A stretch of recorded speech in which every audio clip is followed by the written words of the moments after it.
Hey, welcome back to another edition of Everything Football 62. I'm your host, Jonathan Big Tex Johnson, aka Uncle Tex, aka Professor Tex. Before we get started, smash that like button, share with a friend. Got any comments, concerns, or anything football related? Obviously, we could talk about. Leave it down there in the comments. Let's be respectful. Again, like I always say, it's just a game. Your boy went. What I went, man, in week 12. Man, I went 11-5, which was all right with me and whatnot. Hope y'all guys had a good holiday and all that good stuff. Kind of just go over this game real quick, and I talk about a couple other things coming up. Green Bay and Detroit, call that one. Jordan Love looked really good and whatnot. Beat Detroit. That fake punt, I think that ended up dooming Detroit. That messed up some momentum. But like I said, I picked Green Bay in that one. Obviously, Dallas and Washington, Dak look good. If Dak continues to play the way that he's playing, I don't care about MVP stuff and everything like that and whatnot. Dak has been a winner since he's came into the league. Yeah, Super Bowl is needed. Another playoff victory. They got to go deep. And all of it's going to be phenomenal. But he is playing phenomenal football right about now that nobody's talking about. And what I see is the rollouts.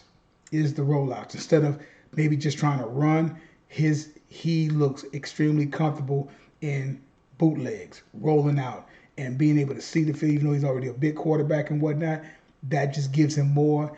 And everything is comfortable and stuff like that. And he's just playing like he's just free. He's free, and no cuffs on him, and he looks great. San Francisco and Seattle, of course, said pick San Francisco on that one. They, the defense is playing good. Purdy's playing good. You got McCaffrey doing his thing, and get ready for that big game again against Seattle. Seattle is showing who they really are. Nice little run last year, but I think all that's coming to an end unless Geno Smith finally start looking like himself from last year. Miami Dolphins in New York, that was easy one there and whatnot. New York Jets is a shit show, but this also shows you the importance of having a quarterback and the way you draft and the quarterback that you get. I have looked at highlights. I've looked at highlights. I've looked at different things on YouTube with Zach Wilson. At this particular point, I still do not see the fascination with that young man. Don't see it. Why he went there and whatever. Catch him in the third round and go from there where it's no pressure and whatnot. But I don't see anything good happening with this young man later on and whatnot. They need a miracle. Atlanta and New Orleans. Actually, I think I picked New Orleans. Lost on that one, despite Desmond Ritter and his poor quarterback looking like he's just regressing and whatnot. But they still play solid. Sean Robinson and whatnot. You got them guys playing and stuff like that. And like I said, the weakest conference there in the ball. But hey, somebody's got to win it. And Atlanta right now is probably the top choice to possibly win that conference over there, or division, whichever one you want to call it, the conference or whatever. Uh, Pittsburgh and Cincinnati. I figured as much. Uh, I mean, Pickett did a little something the latter part and whatnot. He is going to be the reason whether or not they're going to advance and be good because they're winning.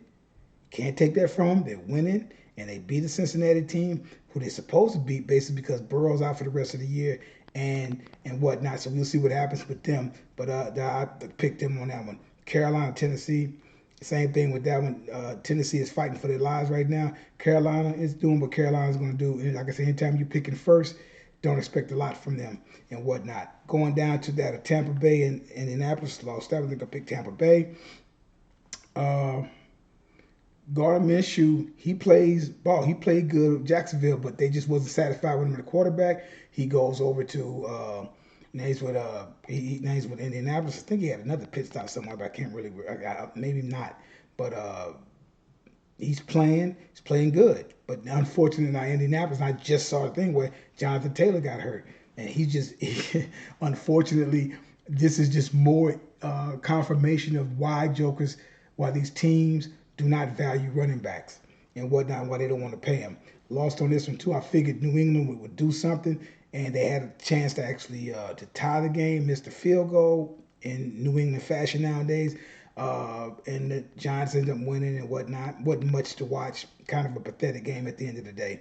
Jacksonville and Houston, hell of a game. Think if I'm not mistaken, mistaken, yeah, I did pick Jayville on Houston, even though Houston had a chance. C.J. Stroud still playing good. The spinner doing what he does and whatnot. And Jacksonville's playing pretty decent ball and whatnot. Got to watch out for them. Cleveland and Denver. Denver with Russell Wilson, he's got it again. He's won 5 straight, and whatnot. So you gotta watch them guys and whatnot. A lot of confidence is starting to brew in. A lot of confidence and whatnot. Los Angeles and Arizona, that was my wild card. I was thinking Dr. Kyler Murray didn't play good. The defense was awful. Run defense, everything was just awful on Arizona defense. They need some players over there. Kansas City and Las Vegas is like it was going to be one of those games where Vegas might have come up and got him, but the Reaper got hot and he started looking like that. Do not be surprised.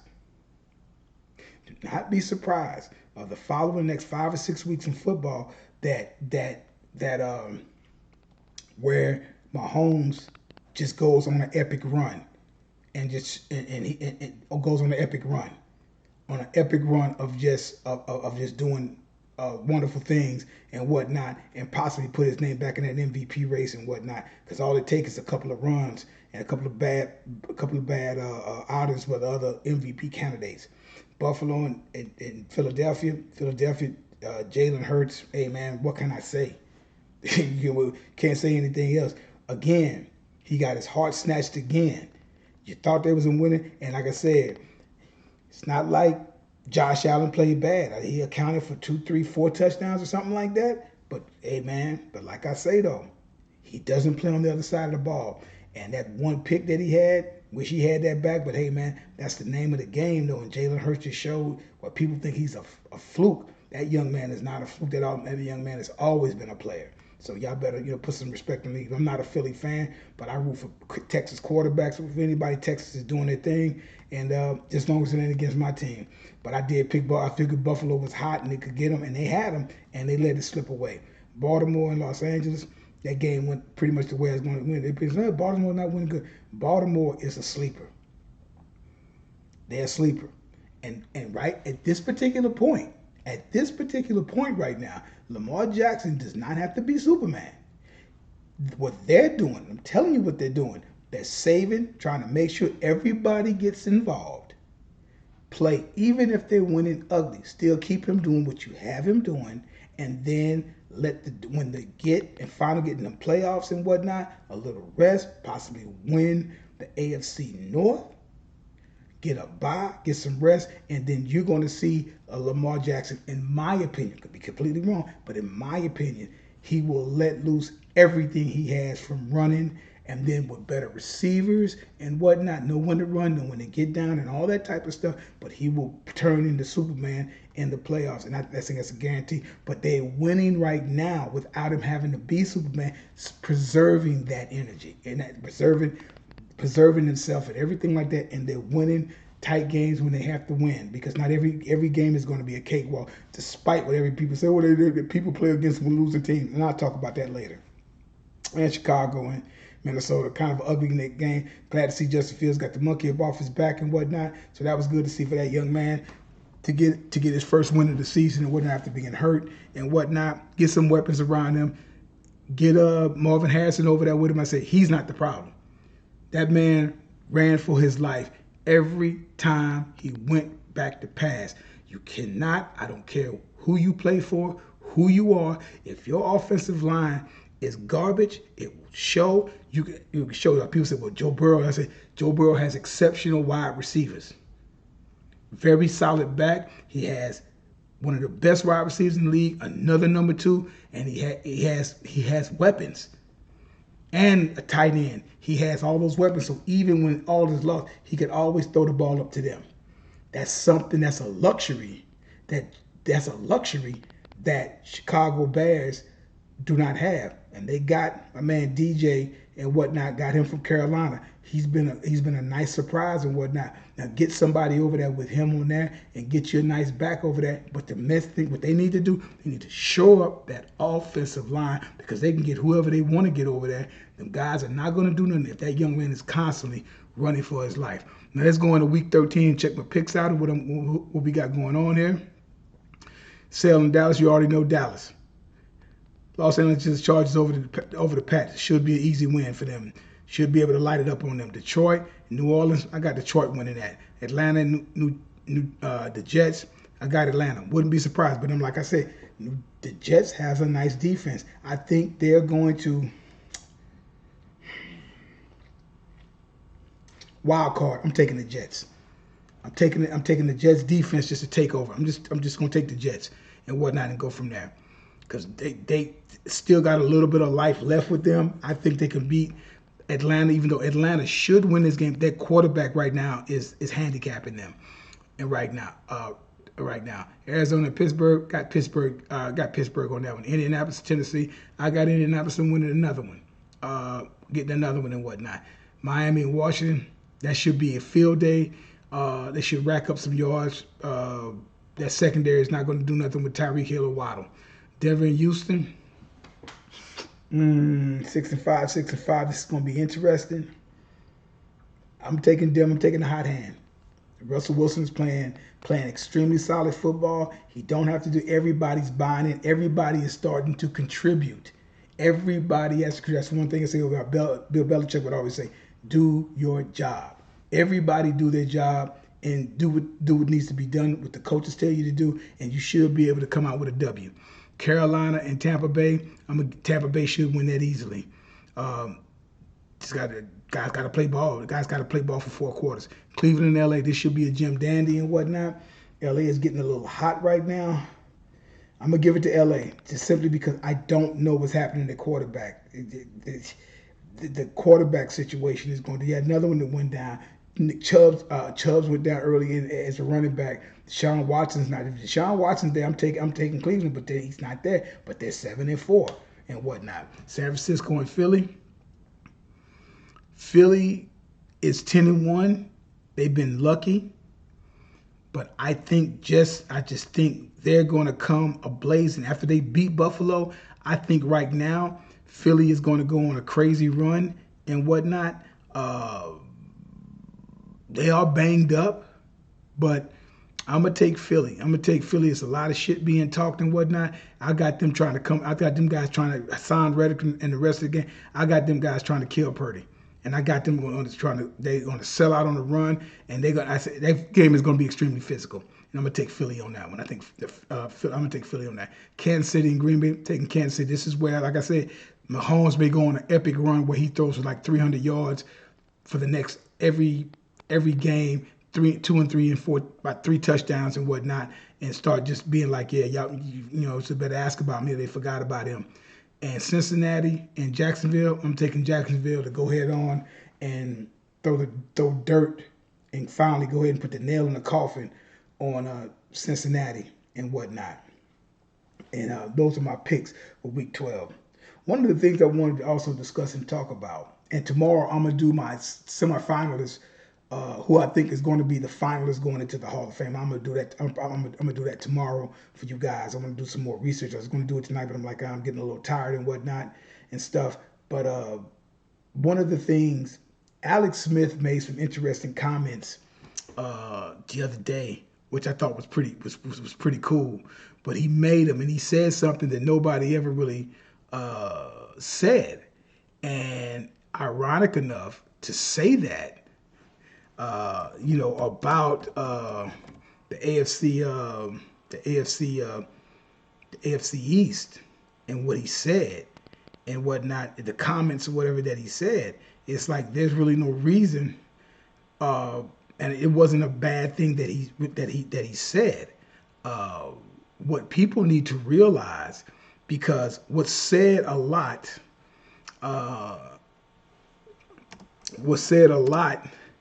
about him, and he gives props to him in the whole 9 yards and stuff like that. The only thing he was saying was that you guys, because again, when we talk about,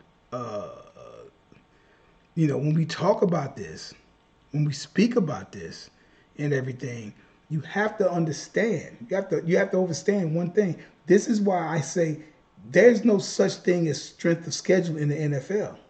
Sorry, guys. There's no such thing as strength of schedule.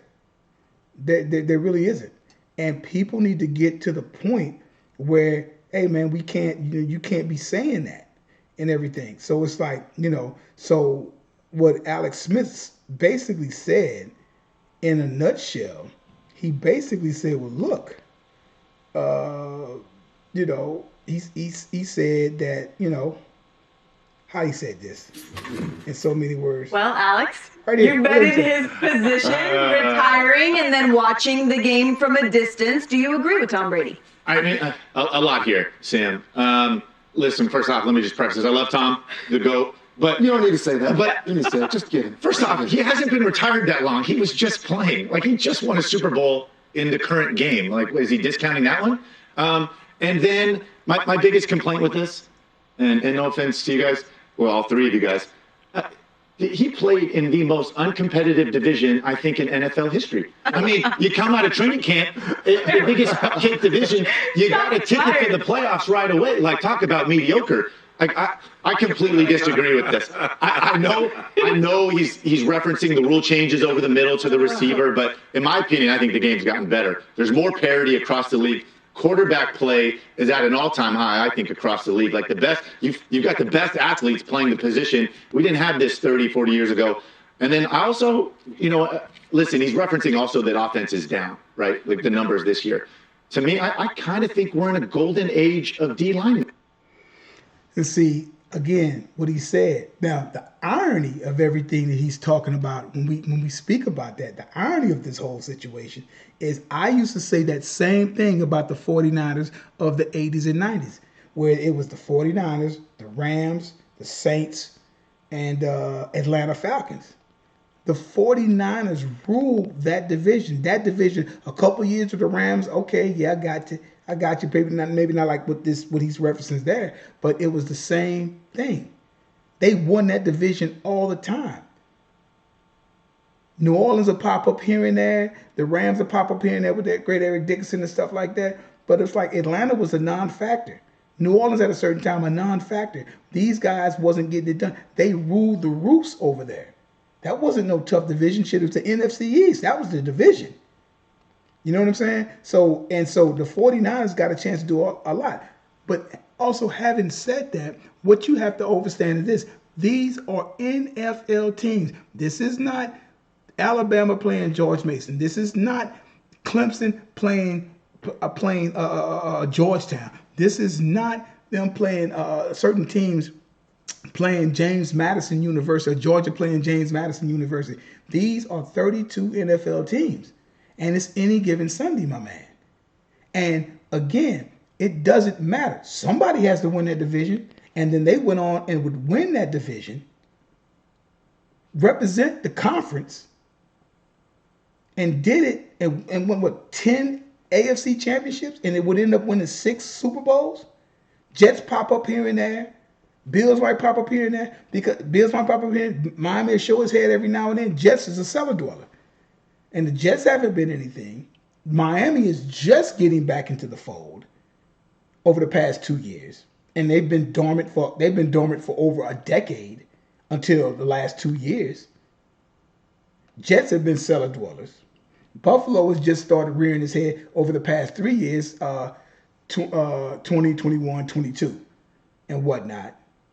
And New England has been ruling the roost there. Not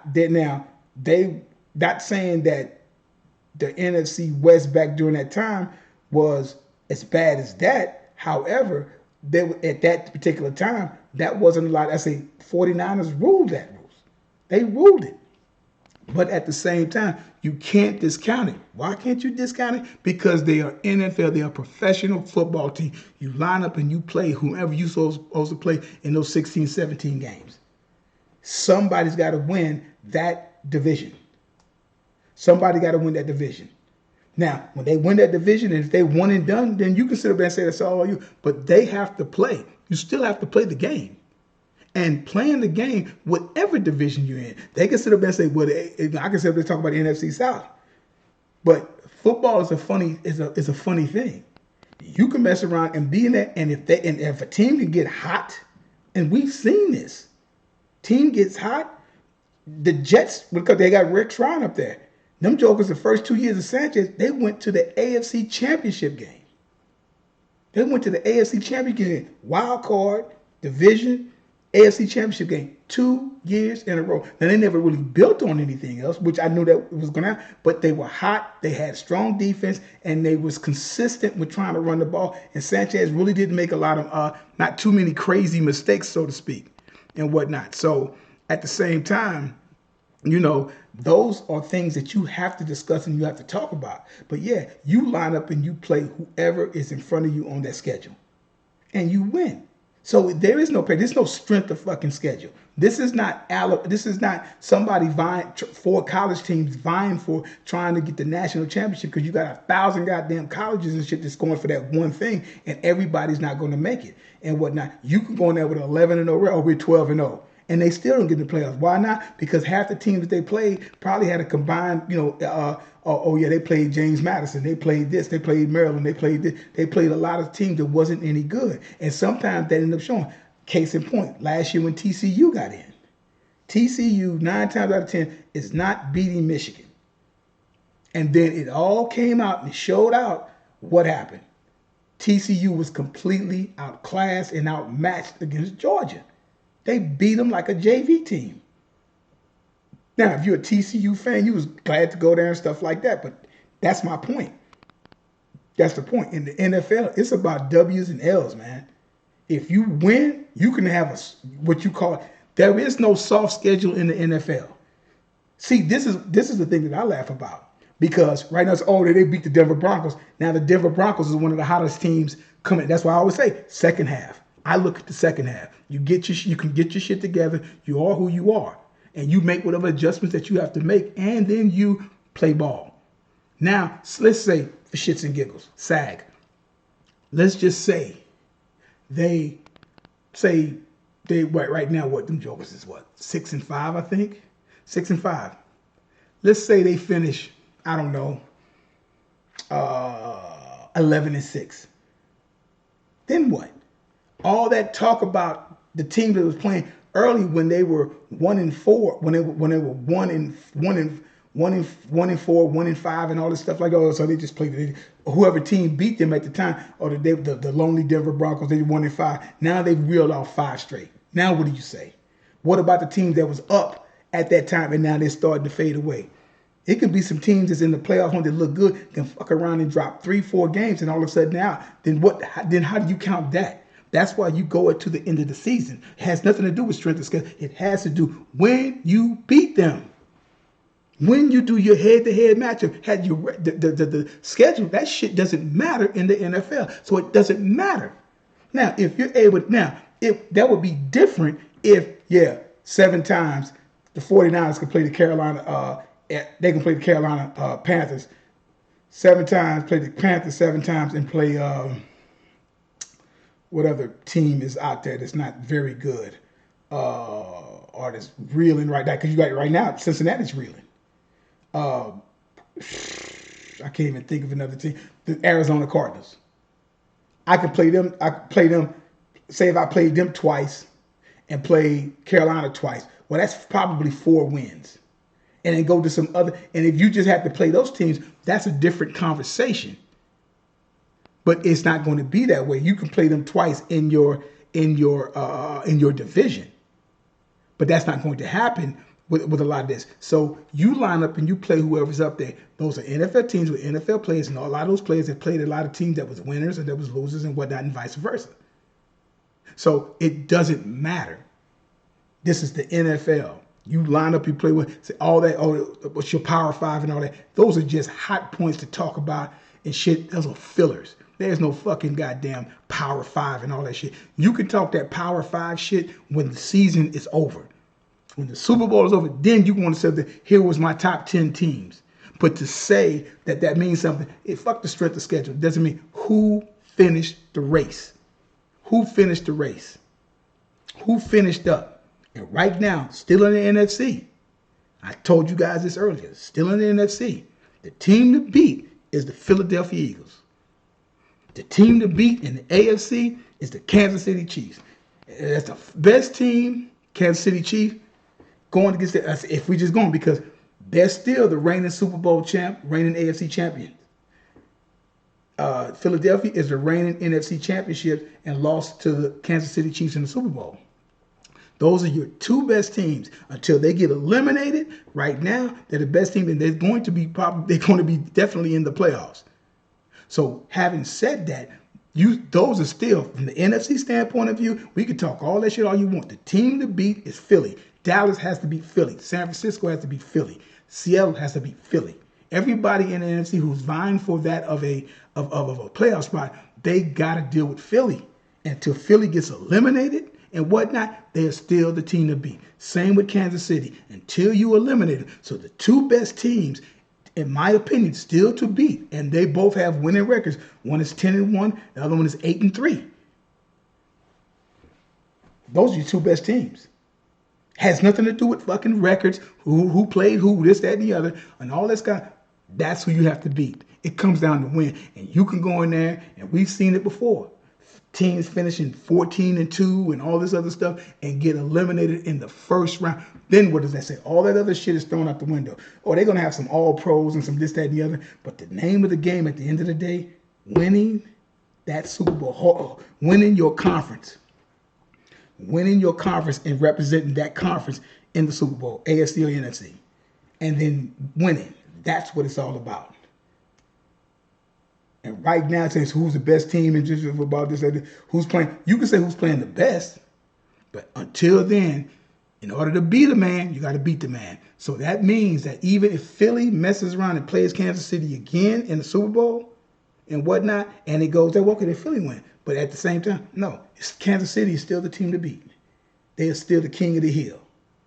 Okay, so let's stop this ridiculous jargon. When people start talking about when we start talking about what are we talking about? When we start talking about weak divisions, it doesn't matter. After all the shit that Alex Smith said, and I get what he's saying, and it was some truth to that going back to what I said about the 49ers of the 80s and 90s. Same thing, but guess what? Somebody's got to win. I remember years ago, and we ended on this. When the Buffalo Bills was ruling that division, as well as that conference for a 4-year span, going to four straight Super Bowls, winning 4 straight AFC Championship games. And I remember they mopped the floor with the Raiders. And I think Townsend, or one of them linemen for the Raiders, was like, "Oh man, they ain't got no pin. They lose this and that. Then beat them." He's mad because they got beat again by them, or they was going to represent the Super Bowl for a second or third year in a row. Beat them, and then you don't have that problem. You can't cry and bitch and complain about that. You beat them. It has nothing to do with. You can't sit up there and say like, "Oh, well, they played James Madison." No. This is the NFL. This is professional football players. All of them on that same shield. They all have owners. They have general managers. They have coaches. They have assistant coaches. They have all that. They have a stadium. They have all that, licenses and everything. You got to play ball, man. Got to play ball. So throw all that shit out the window. There is no such thing as a soft schedule because it's the NFL. Now, if you want to start taking, a 5 or 6 in the game, you're going to play the XFL. 4 or 5, you're going to play guys in Canada. That's different. NFL, dude. NFL, there is no soft schedule. You play whoever's in front of you. Okay? I'll be back with my little Hall of Fame special there tomorrow, guys. Like I tell you guys all the time, there is no GOAT, there's no greatest of all time as long as time is still going on. And like I say all the time, numbers don't lie and get emotional. People do. You guys have an outstanding one.